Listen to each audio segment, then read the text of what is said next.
Assalamualaikum kawan-kawan, Assalamualaikum YouTube, Assalamualaikum subscribers Apak channel. Apa khabar korang kat rumah sana? Alright guys, malam ni Apak mengundang eksklusif seorang tetamu, seorang sahabat Apak yang Apak sayang, yang Apak hormati, yang Apak selalu dia ni memang boleh bergurau tapi dalam ni kita tak bergurau. Jadi malam ni kita akan dengarkan beberapa kisah daripada Pak Munawir, seorang pengurus jenazah, seorang perawat Islam dan juga seorang guru silat. Assalamualaikum Pak Munawir. Baik, Waalaikumsalam warahmatullahi wabarakatuh. Terima kasih juga kepada abang saya, kekanda saya, sahabat baik saya, Apak Khalifah. Masya-Allah, terima kasih kerana mengundang Pak Munawir datang ke Apak channel. Yeah. Sebenarnya susah, babe. Sebenarnya susah kawan-kawan aku nak tangkap Pak Munawir ni sebab dia ni orang yang sangat sibuk. Dia merata-rata ke Indonesia, ke Thailand, ke Mexico, ke macam-macam Uganda. Sebab dia ni ada urusan-urusan yang sangat-sangat penting. Dan Pak Munawir juga salah seorang orang penting dalam Malaysia ni, kalau korang tahulah. Gitu. Okey, nama sebenarnya Pak Munawir, tapi Apak panggil dia M je malam ni. Kenapa M? Biarlah kami je yang tahu. Baik, Pak Munawir, apakah Pak Munawir punya perkembangan terbaru sekali? Baik, alhamdulillah, syukur pada Allah Subhanahu Wa Taala kerana diberikan kita kesihatan yang baik, diberikan juga nafas yang baik. Itu tandanya rahmat Allah kepada kita, bermakna kita kena sentiasa mensyukuri nikmat Allah. Baik, apa perkembangan terbaru Pak Munawir sekarang ni? Sebelum saya memulakan bicara, adalah lebih baik Pak Munawir menggunakan tagline Pak Munawir sendiri. Daripada utara membawa sejahtera, daripada selatan membawa rakan-rakan, daripada barat membawa berkat, dan daripada timur membawa makmur. Syukur kepada Allah Subhanahu Wa Taala. Hari ini kita masih berjumpa, hari ini kita masih bertemu. Tandanya Allah masih sayang kita dan masih lagi nak bertemu kita, InsyaAllah. Sama ada kita di alam maya ataupun berdepan. Alamak, Masya Allah. Amin, amin, amin, amin. Tengok dia punya mukadimah. Ini belum cerita pasal jenazah lagi ni. Okey, ni dengar kata Pak Munawir sekarang macam-macam projek. Contohnya macam jual minyak kasut kijang. Lepas tu ada sekarang Pak Munawir sekarang ada apa? Pak Munawir Gold. Alhamdulillah. Ceritakanlah sikit sebelum kita cerita bab pasal ni, kita cerita dulu Pak Munawir punya perniagaan sekali. Come on. Boleh. Alhamdulillah, syukur pada Allah. Sebelum saya memulakan apa-apa, macam biasa, adakah anda ada berselawat? Kalau belum, kita selawat sama-sama. Allahumma sholli ala sayyidina Muhammad wa ala alihi wa sahbihi wasallam. Masya-Allah. Baik, apakah perkembangan Pak Munawir pada ketika hari ini? Kata sahabat Pak Munawir lah, apa bukannya senang ataupun susah nak dapat Pak Munawir ni? Bukan, senang je. Cuma kadang-kadang masa tu mencemburui kita kan? Susah. Jadi, tu susahlah sikit kan. Sebab masa di zaman kita terkurung, kita boleh dapat bertemu. Tapi bila sekarang ni dah semakin sibuk, kita pun kena menjalani kehidupan sebab kita ni ada perkara-perkara yang hendak dilakukan. Okey, hari ini perkembangan Pak Munawir adalah macam biasa. Pak Munawir dengan Galeri Sunnah Pak Munawir yang masih lagi beroperasi menjual barang-barang sunnah seperti minyak kasut kijang, minyak urut, ridak, bokhor dan segala-galanya.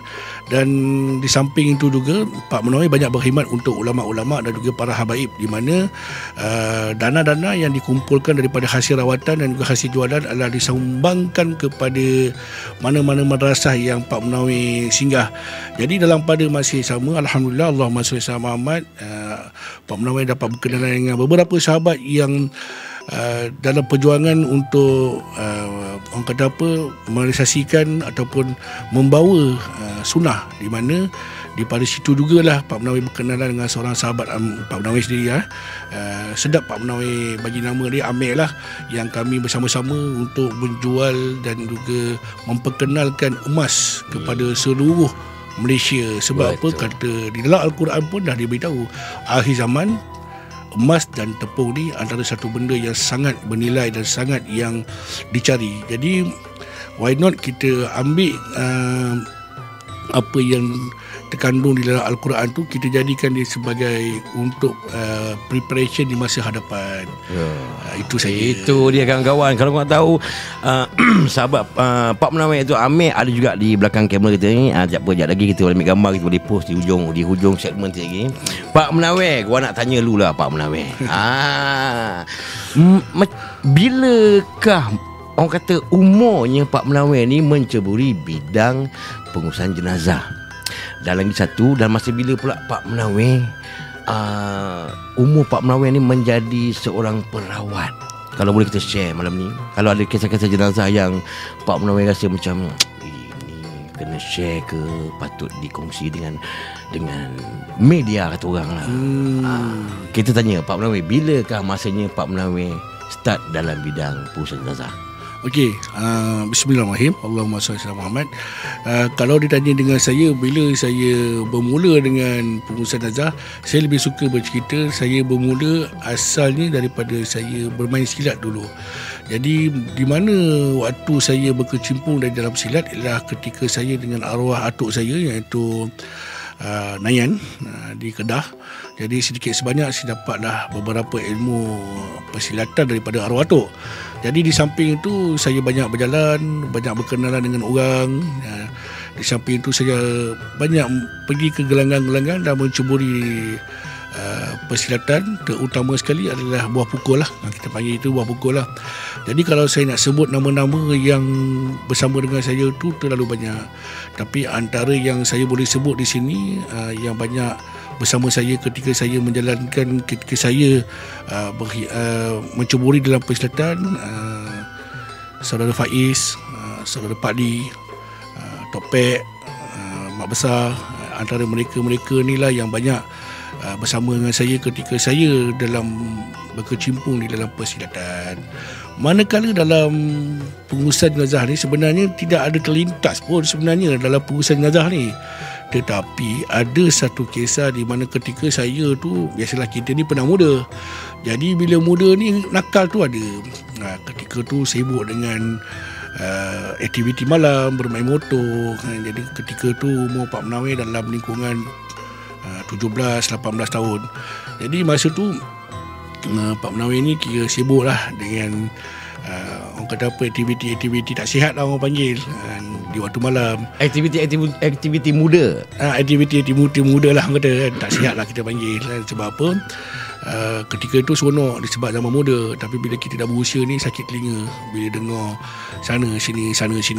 Jadi ketika Pak Menawir apa nama tu, kita ada konvoi pergi ke Genting Highland, orang Masa Mamat. Setibanya saya dekat Genting Highland,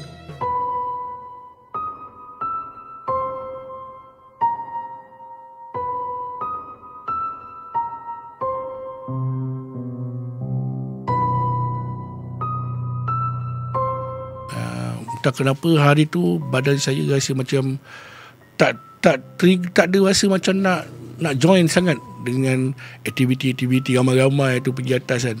Jadi apabila sampai di atas tu, saya ada seorang sahabat. Sahabat tu nama dia Iqmal. Iqmal ni bukan nama sebenar sebab apa, saya kena jaga aib dia juga, kena jaga juga sensitiviti keluarga kan. Iqmal, kami ni sama-sama main motor apa semua. Jadi masa nak pulang tu, Genting Highland kan dia punya corner ni kan terlalu banyak. Masa tu Pak Menawir guna 125Z.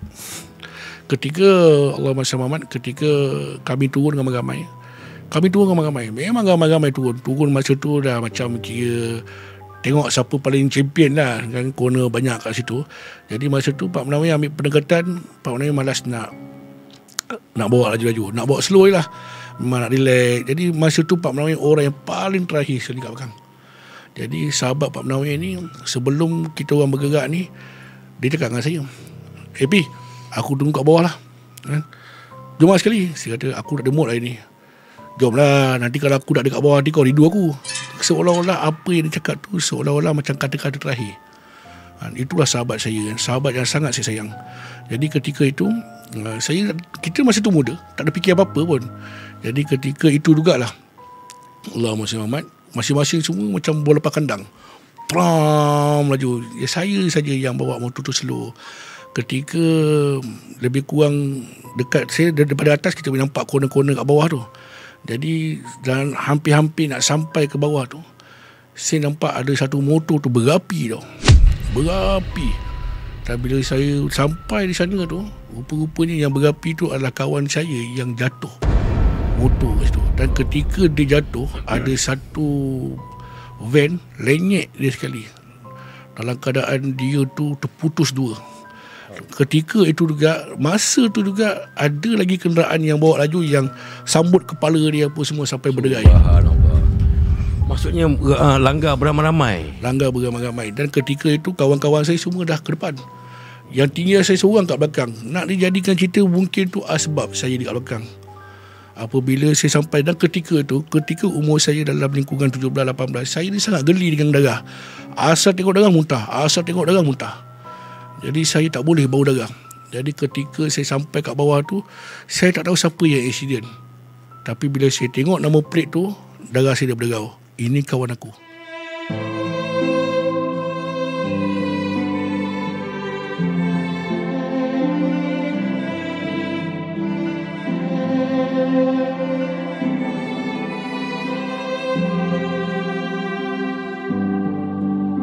Jadi ketika itu, apa yang Pak Menawi buat? Pak Menawi buka baju, Pak Menawi ikat dekat bahagian tengkuk ni. Pak Menawi ambil semua cebisan-cebisan daging tu ke dalam baju. Sebenarnya kalau ikutkan, Pak Menawi tak boleh buat macam tu. Sebab ini kalau ikutkan daripada apa yang Pak Menawi tahu, ini kerja pihak polis. Ya. Tapi ketika itu ini kawan saya ni, kawan aku. Takkan aku nak biarkan macam tu. Dan masa lah ketika saya dapat pergi ke kepala dia, masa itulah saya nampak muka dia yang pecah, tapi itu adalah kawan saya. Memang sangat saya pasti, sebab ketika saya pegang kepala tu ada satu subang di belah kiri. Subang tu adalah dia. Dia masa, ini Kemal. Jadi kawan-kawan ramai tak patah balik, sebab ketika itulah tak sampai 10 minit, 15 minit, polis dah mula ada. Tinggal saya seorang kat situ. Jadi masa polis ambil keterangan semua, saya naik sekali van kita panggil pick up.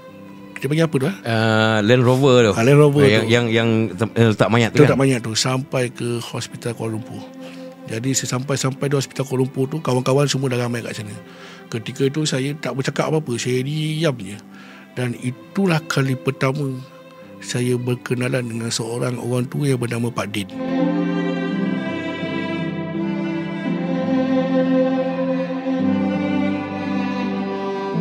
Korang kalau pergi dekat YouTube Pak Menawi ke, Facebook Pak Menawi ke, setiap kali kalau bercerita pasal jenazah, Pak Din mesti ada. Ya, betul. Jadi Pak Menawi, boleh ke kita bersembang? Boleh. Kita bercerita pasal pengalaman Pak Menawi tentang jenazah? Boleh, InsyaAllah. Jadi Pak Menawi, silakan. Baik. Pak Menawi. Kalau nak diceritakan tentang pengalaman saya menguruskan jenazah ni, sebenarnya nak kata banyak, tak banyak mana pun. Cuma ketika saya join Pak Din ni sebagai part time je. Boleh dikatakan 2 bulan sekali, sebulan sekali. Dia part time, dia bukan satu kerjaya. Dan saya pun bekerja. Jadi benda tu dia bukan satu kerjaya. Dan saya rasa macam ini bukan bidang saya. Pertama kali masuk dalam bilik mayat, tengok macam gitu bergelimpangan, kita jadi takut. Sebab kita ni dulu pernah dimomokkan dengan benda-benda macam tu. Orang kata bilik mayat ni berhantu lah, orang kata kubur ni berhantu lah, macam-macam. Jadi benda tu dia bermain dalam minda saya tau. So saya pun, bila Pak Din telefon, dia cakap dengan saya, free tak? Jomlah kita ikut sekali.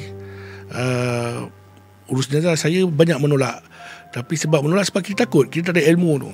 Jadi kebetulan pula, ketika saya bermain silat, saya ada seorang kawan bernama Din. Ya, Din. Betul-betul nama ni sentiasa ada lah. Baik. Din dengan Pak Din ni adalah bukan nama sebenar. Jadi sebelum saya mulakan saya punya cerita penyampaian tu, saya dah minta izin kepada mereka, dan mereka minta agar nama diorang ni dirahsiakan, disembunyikan Yalah, orang tahu siapa Pak Menawi, orang tak tahu siapa dia. Okey, alright. Jom Pak Menawi. Ada tak kisah-kisah yang orang kata bila Pak Menawi menguruskan jenazah ni, rasa macam macam-macam benda yang jadi? Kalau saya kata macam-macam benda jadi, dia akan menjadi satu pertanyaan, dan dia akan menjadi satu pertanyaan di luar, di mana tahyul. Betul ke? Tapi sebenarnya kita kena sedar yang kita ni kita ni berkongsi 2 alam. Satu di alam nyata, satu di alam gaib. Itu yang kita kena tahu. Ketika saya menguruskan jenazah, ketika saya ambil cerita di mana boleh dikatakan saya dah banyak kira dah bertahun-tahun saya mengurus jenazah, dan inilah pengalaman yang saya dapat kongsikan. Ibaratkan hari yang saya bercerita ni ketika saya dah mula ada keberanian.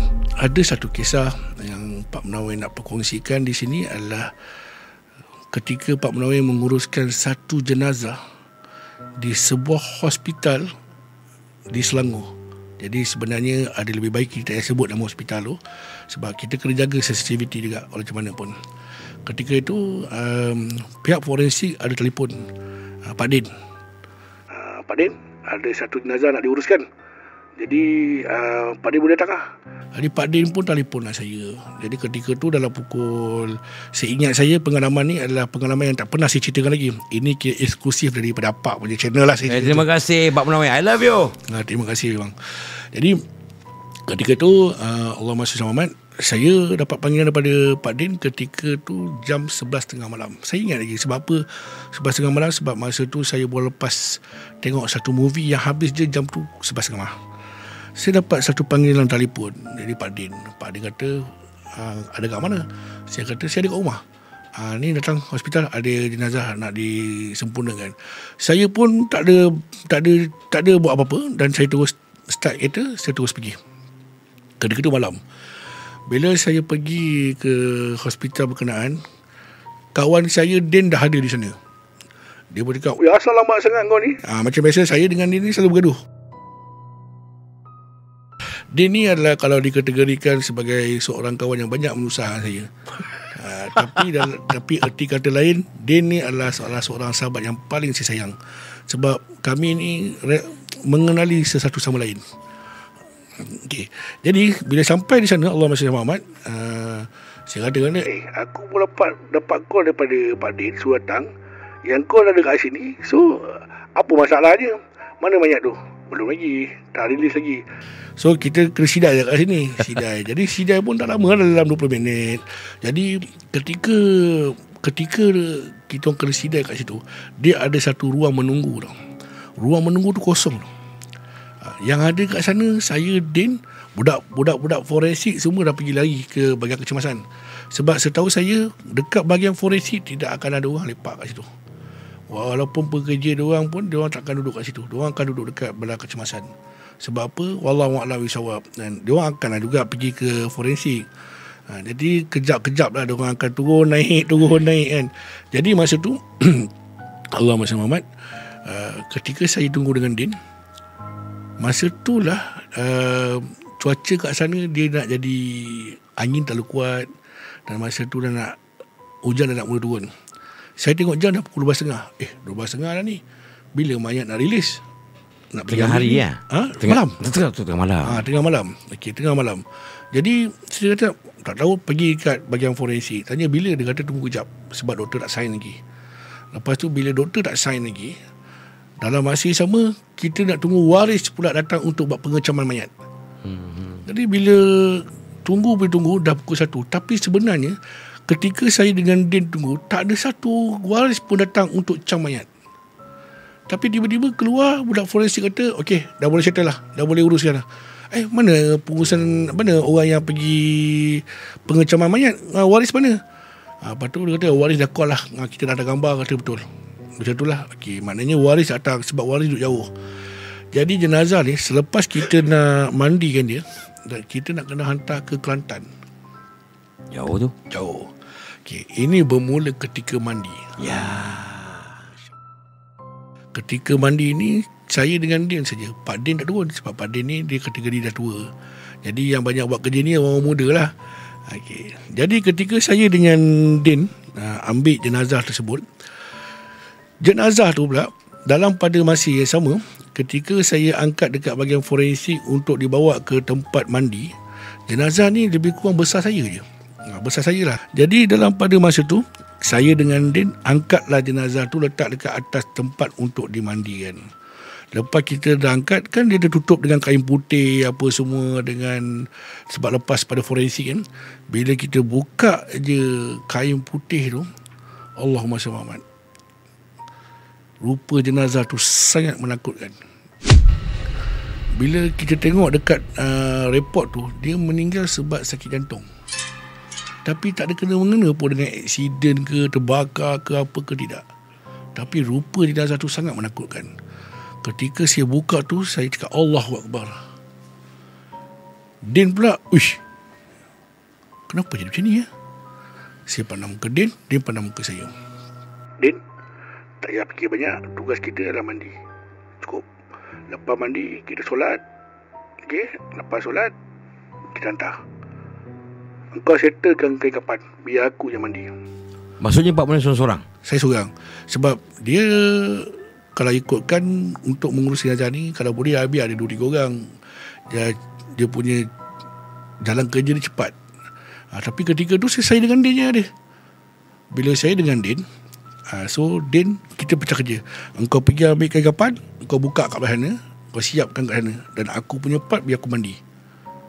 Okey, jadi sebelum kita mandikan jenazah tu, biasalah kita bersihkan jenazah tu apa semua, tekan perut dia, bagi keluar dia punya najis-najis dia. Seboleh dia kita kurik-kurik, bagi dia yakini bersih. Lepas dah bersih, baru kita ambil wuduk jenazah tu. Ketika nak ambil wuduk jenazah tu, masa kita nak basuh, nak bersihkan mayat tu, tangan dia kan ada yang terikat, kaki terikat. Di atas meja, di atas tempat mandi jenazah tu ada gunting untuk saya gunting tali tu lah. So bila kita yang gunting tali tu, saya yang gunting tali tu, saya tahulah gunting tu kat mana. Saya gunting tali tu dan saya letak kat situ. Kemudian saya nak gunting tali tu dekat belah tangan kiri pula. Bila saya nak gunting belah kiri, gunting tu tak ada kat belah kiri. Hai.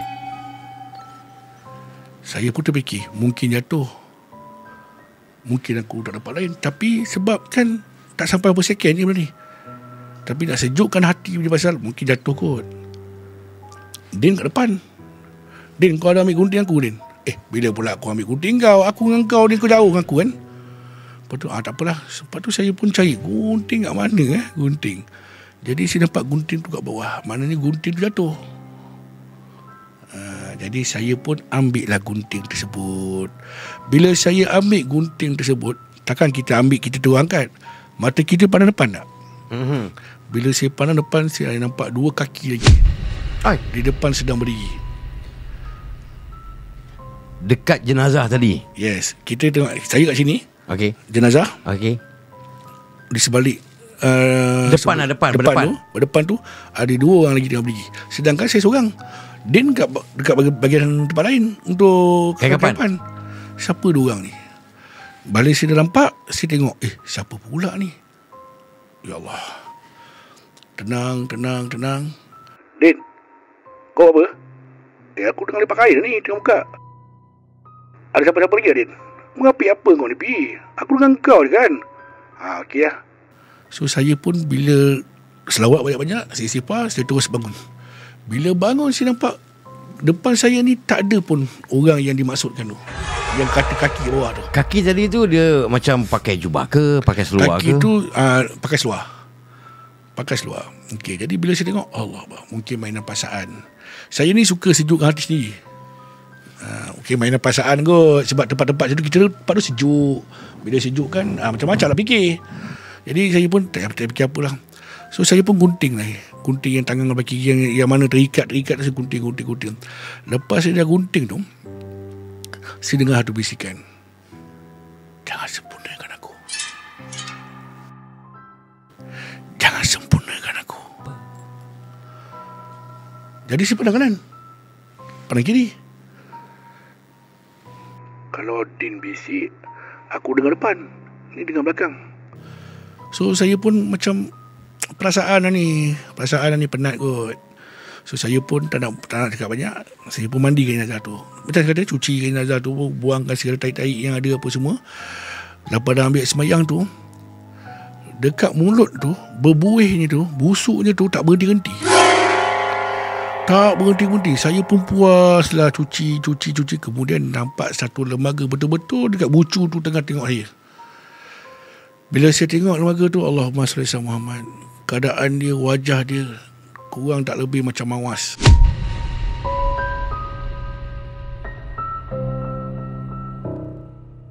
berbulu-bulu dengan keadaan wajahnya amat menyeramkan. Besar lah ni. Besar. Kalau tengok pada ketinggian saya tu, sejujur-jujurnya Allah Sayyid Muhammad, dia punya kepala dia dah sampai ke siling.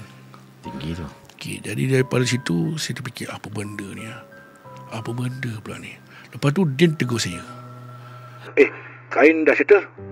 Sekarang nak apa? Jomlah kita mandi sekali. Aku nak mandi ni.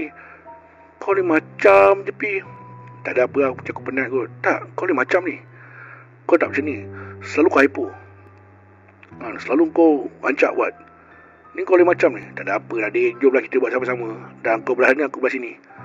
Ketika buat tu, Din buat sama-sama. Dah buat, saya pun dengan Din tengah mandi. Dalam keadaan saya dengan membersihkan jenazah tu, saya nampak wajah sosok yang kat tepi bucu tu masih ada lagi.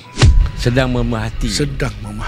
Ketika tu Din pula cakap dengan saya, Pi, kau tengok apa sebenarnya? Din pun pandang belakang. Tak ada apalah. Saya pun cakap, tak ada apalah. Kau ni, aku mungkin penat. Kau tak macam ni babe. Selalu kau lain. Kau tak macam ni. Tak ada, aku penat kot.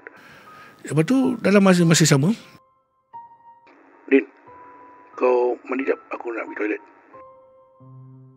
Kau nak apa? Aku nak tahan ni sini. Setibanya saya di toilet, ketika saya buang air kecil, Din ada dalam toilet. Sedangkan Din tadi dekat jenazah. Pak Menawai masuk toilet, Din dalam toilet. Keluar. Kau buat apa kat sini? Lah, aku daripada tadi aku dah cakap aku pergi buang air besar kan. Aku cakap aku nak buang air besar. Kau jangan main Din. Tadi kau dengar aku tadi. Pi, ni aku marah ni. Dia cakap, kenapa? Kan aku cakap dengan kau, aku nak pergi tandas. Aku tak dengar pun. Kau cakap, pergi. Aku pergilah, aku dah pergi buang air besar. Tadi dekat dalam bilik mayat tu siapa? Manalah aku tahu. Kau jangan pergi. Aku dengar mayat dekat sini yang. Dia cakap, tak, memang kau dengar aku. Jadi, macam ni Dan, aku dah nak pening kepala. Sekejap, bagi aku kencing dulu. Kita pergi sama-sama. So kita pun pergilah sama-sama ke dalam bilik mayat tersebut. Sampai di bilik mayat, saya dengan Din. Maknanya Din yang ada dalam tu ketika mengurus dia tak ada. Saya pandang Din, dia pandang saya. Kan aku pergi tandas tadi. Tadi aku dengan kau buat kat sini. Kau jangan buat cerita Pi. Kita berdua ni. Cik Din tak ada ni. Masa Pak Menawai tengah kan Pak Menawai tengah menguruskan dengan Din tadi tu, perwatakan Din tu macam biasa ke ataupun lain? Perwatakan Din tu seperti Din. Macam Din. Dengan kecoh dia, dengan baju dia, dengan dia punya act dia tu. Sama. Tak lupa.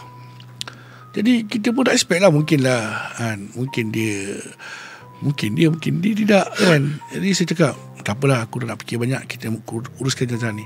Ketika menguruskan jenazah ni, jam tepat 1:30 pagi. Selalunya kalau kita orang uruskan jenazah ni, paling lama setengah jam. Tapi kali ini pengurusan ni dia jadi lama, sampai kurang lebih pukul 3 lebih. Masa saya tengah mandikan dengan Din apa semua, dekat bilik forensik tu terdengar orang bercakap dengan bahasa yang kita tak faham. Dia dekat dengan saya, Pi, kau dengar tak apa aku dengar? Doktor lah kot tengah buat kerja. Setahu aku lah Pi, forensik mana ada tengah malam. Habis-habis doktor datang pukul 8 pagi. Yang ada dalam bilik ni ada 40 peti, 40 mayat. Si pandang Din, dia pandang saya. Tak ada apa Din, radio kot. Pi, aku dengar orang berborak. Kayaknya Pak Menawai masih nak sedapkan hati ni. Nak sedap hati. Sebenarnya apa yang dia cakap saya dah dengar dah. Tapi kita ni takkanlah nak cerita, aku dengar benda lah. Kita menakut orang kawan. Dan kita tahu yang sebenarnya kita tahu yang kawan kita ni penakut juga. Bak kata cerita PWD, jangan lari. Kalau kau takut, aku pun takut. Betul. Jadi dalam pada masa tu, saya kata dengan dia, tak ada apa Din. Mungkin aneh tu, yang security tu buka radio ke, Masalahnya bahasa aku tak faham. Bahasa Tamil mana kau faham? Aku faham lah juga dia punya bunga-bunga dia. Ini lain ni So saya pun beranikan diri pergi tengok. Bila saya masuk ke bilik forensik lagi satu, ada satu mayat terbujur.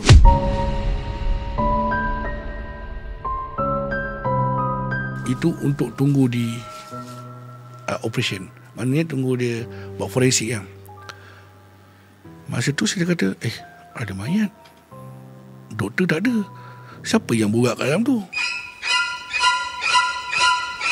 Tak nak fikir banyak. Pergi dekat kaunter. Budak-budak forensik seko pun tak ada. Siapa pula? Radio memang pun tak ada. Bila saya keluar tengok kereta pun tak ada. Yang ada kereta saya sebiji je. Maksudnya keadaan sunyi ketika tu. Yang ada kereta saya dengan van jenazah. Tu je. Takkan van, kan kita aku dengar lagu Tamil. Takkanlah van jenazah ni ada dengar lagu. Kalau ikut Pak Gap jauh lagi. Oh pelik. Saya pun masuk. Bila masuk-masuk, dekat pintu masuk tu dia sambut saya. Saya buka pintu, saya nampak muka Din. Kau nampak tak apa aku nampak? Tiba-tiba Din. Kau nampak tak apa yang aku nampak? Din. Apa yang kau nampak? Kau nampak tak apa yang aku nampak? Din. Apa ni kau nampak apa yang kau nampak? Kau nampak tak apa yang aku nampak? Din, kau okey ni Din? Kan aku cakap, jangan sempurnakan mayat ni. Sudah. Din, kau ni biar betul Din. Istighfar banyak-banyak Din. Jangan main-main. Kita berdua ni Din. Kan aku cakap, jangan sempurnakan jenazah ni.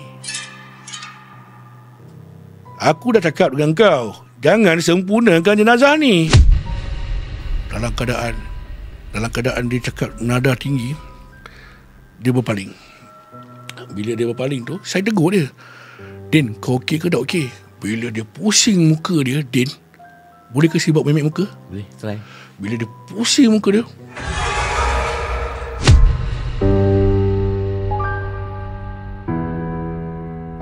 aku cakap dengan kau, jangan sempurnakan mayat ini. Kau degil. Tiba-tiba dia pingsan. Pak, kalau kau kat tempat aku, Pak, apa kau buat? Kalau Pak Munawir tanya aku, aku lari.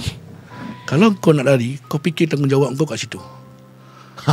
Dan ketika itu kau sign satu surat untuk kau sempurnakan jenazah tu. Andai kata jenazah tu hilang, siapa dipersalahkan? Yalah, yang dipertanggungjawabkan lah, yang dipersalahkan. Jadi aku nak lari pun tak boleh, nak stay pun aku takut. Dalam keadaan tu, Allahumma salli ala Muhammad, seluar saya ni basah dengan air kencing.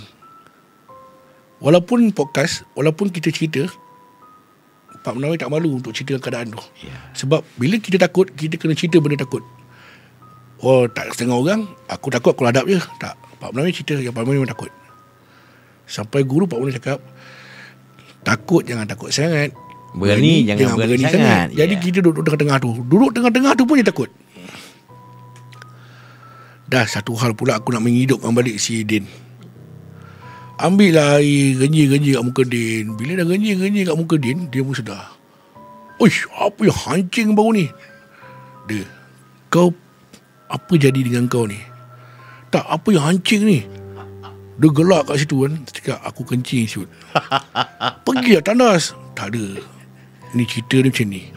Masa kau sambut aku tu, apa jadi dengan kau? Aku tak tahu. Ni apa aku ada kat pangkuan kau ni? Mana dia pun tak tahu. Dia tak perasan. Dia tak sedar. Dia tak sedar. Jadi saya tengok jam ni dah pukul 2 suku.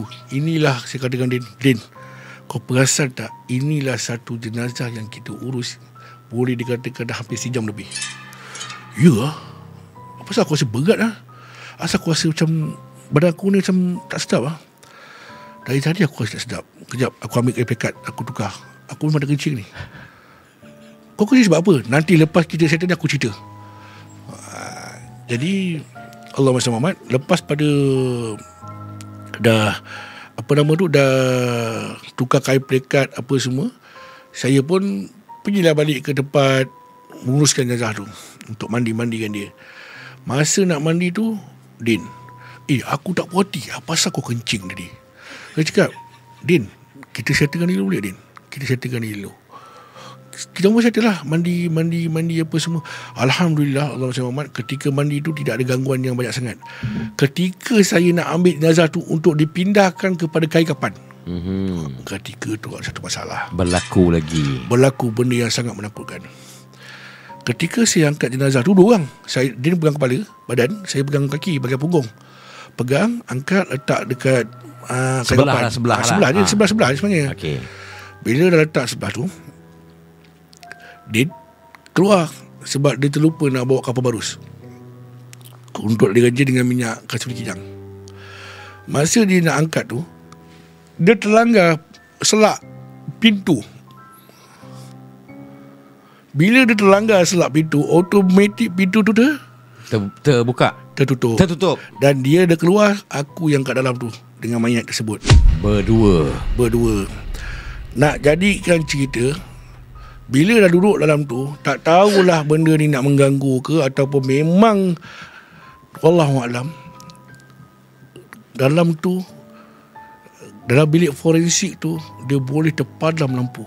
Tu dia. Yang ada hanya, pasal tak bila dekat hospital kalau lampu terpadam hanya ada lampu kecemasan. Okay. Yang kecil tu. Yes. Itu je. Yang ada cahaya yang boleh nampakkan aku jenazah tu dengan diri aku. Itu lampu tu pun sama-sama je kan? Lampu tu sama-sama kan, dia lampu tu. Ya, betul. Dia tulis keluar kat aku. Lampu kecil lah dia nak. Okay. Dan ketuk-ketuk berbunyi, tapi sebab kan pintu tu kan kalis api yang tebal tu. Okay. Kan kita bila ketuk-ketuk kan bunyi kecil je, bunyi halus. Sebab dia kan terlalu tebal pintu. Buka pintu ni, Den. Buka. Macam mana aku nak buka? Aku pun tahu password. Kan ada pin. Ya. Sudah. Aku tunggu jap. Aku pergi cari orang forensik. Masa dia nak pergi cari orang forensik tu, orang forensik tu duduk dekat bahagian kecemasan. Daripada forensik nak pergi kecemasan, kena keluar daripada forensik tu. Ceritanya apa jadi? Dalam bilik mayat tu tinggal siapa? Pak Menawai dengan jenazah. Belakang Pak Menawai ada 40 peti mayat. 40 peti mayat yang ada isi. Ada isi. Maksudnya ada 42 orang dalam tu. 42 lah. 42 tu campur dengan mayat. Yes. Allahu Akbar. Time tu, ya Allah, kalau ini ujian yang kau bagi aku terima. Janganlah ada benda pelik-pelik. Bila aku sebut perkataan pelik-pelik tu, bang, kaki aku terasa ada orang menggaruk. Bila dah menggaruk tu, dekat tempat baldi tu terbukanya air yang untuk kita buka air, isi sabun. Dia bila dah sunyi, tengah duduk kat situ, bang, bila kita takut ni bang, semua ayat keluar bang, termasuk doa makan. Alik batar pun habis. Alik batar sampai ya bang. Kiraan wahid Islami salasa arba'ah khumsah sita sab'ah samaniyah tis'ah asyarah, semua keluar bang. Apa bahasa lagi bang, asal bunyi Arab je. Dengan harapan hantu tu, jin syaitan takut lah dengan benda-benda Allah tu. Okay. Bayangkan. Itulah mak kata belajar mengaji tak nak kan. Dah besar baru, ya Allah, Allahumma barik lana. Macam-macam. Ini bukan kita buat cerita, tapi ini realiti. Serius tak M? Serius bos. Keluar doa makan. Semua dengan doa tidurnya. Mujur aku tak baca doa nak berstinjak je. Kan. Tapi ketika itu Allah SWT nak jadikan satu cerita. Ketika dah keadaan sunyi, saya memang dengan penuh pengharapan dia sampai cepat. Tapi ketika tu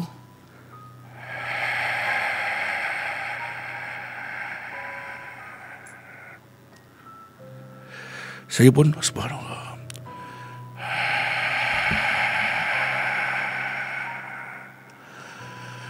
Bismillahirrahmanirrahim. Bismillahirrahmanirrahim. Innahu min Sulaiman wa innahu bismillahirrahmanirrahim. Ya Allah, Ya Rahman, Ya Rahim. Selamatkanlah aku ya Allah. Jauhkanlah aku daripada segala mara bahaya ya Allah. Jauhkanlah aku daripada segala gangguan-gangguan yang bukan daripada keturunan Adam ya Allah. Mohon padamu ya Allah, kau dindingilah aku.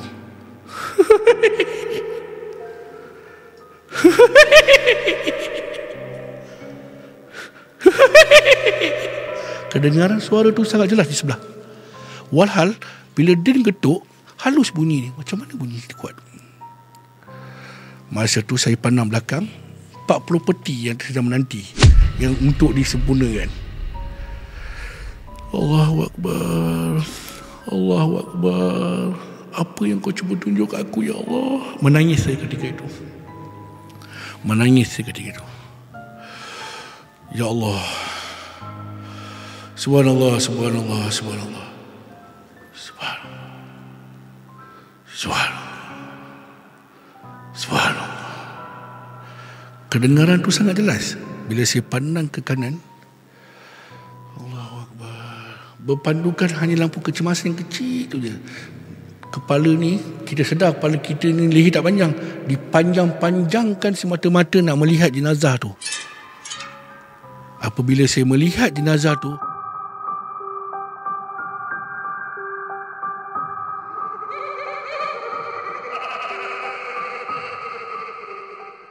salah satu jenazah yang dibelah kepala tu, lidah terjelir sedang menjilat air liu yang jatuh daripada jenazah tu.